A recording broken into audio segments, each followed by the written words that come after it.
آج کا جو موضوع ہے یہ صرف قرآن و سنت میں سود کی حرمت کے لحاظ سے کہ اس کا وبال کتنا آیا،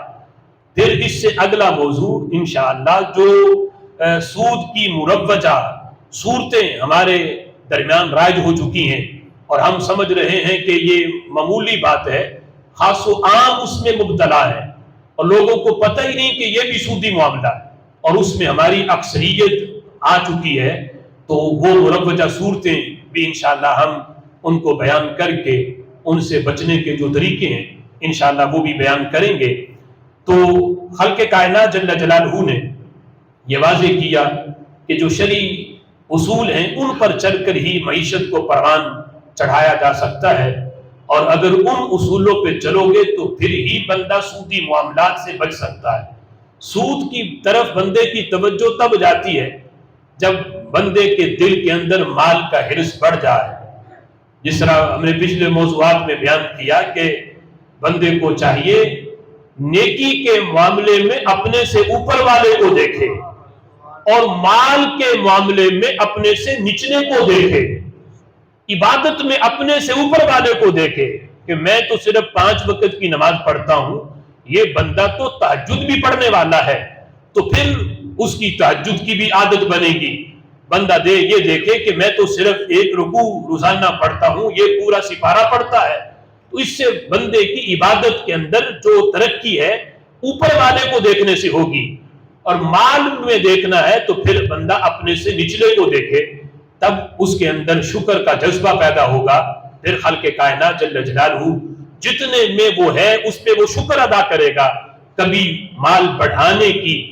کا اس طرح کا حرص اور پھر سودی معاملات کی طرف جانے کا اس کا ذہن نہیں بنے گا۔ اب دیکھیں کہ کب سے ہمارے ملک کے اندر یہ سودی نظام چل رہا ہے، جب سے یہ بینکوں کا نظام آیا اور ہم نے اسلامی نظام کو چھوڑ کر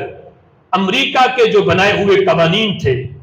جو ان کے ملکوں میں ان کے بینکوں میں چلتے تھے، جب ہمارے ملک نے اس نظام کو لیا اور اپنے بینکوں کے اندر اس کو رائج کیا، کئی صدیاں گزر چکی ہیں یہ معاملات کو ہوئے،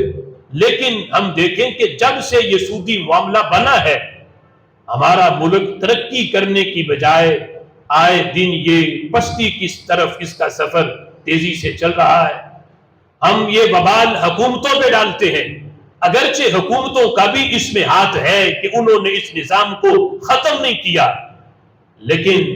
ہم نے بھی تو دل سے اس نظام کو قبول کیا ہوا ہے۔ یہ بینکوں کا جتنا نظام ہے اور پھر یہ جتنے سودی معاملات ہیں، ہم میں سے کبھی کسی نے اس کے خلاف آواز نہیں اٹھائی کہ یہ نظام سود کا معاملہ یہ ہمارے ملک کے اندر اس کو ختم ہونا چاہیے، بلکہ ہر بندے کے اندر یہ حرص ہے کہ اگر یہ کام کریں گے تو اس میں مال بڑی تیزی سے بڑھتا ہے۔ وہ اس کی طرف کبھی جا کے مسئلہ پوچھنے کی بھی کسی کو توفیق نہیں ہوئی کہ میں پہلے جا کے کسی سے مشورہ کروں، اگر میں یہ کام کروں گا تو اس طریقے سے مال تو آئے گا، لیکن یہ آنے والا مال میرے لیے حلال بھی ہوگا یا حرام ہوگا۔ کبھی کسی نے اس طریقے پر یا اس طرف توجہ نہیں دی، بلکہ ہماری اکثریت تو ایسی ہے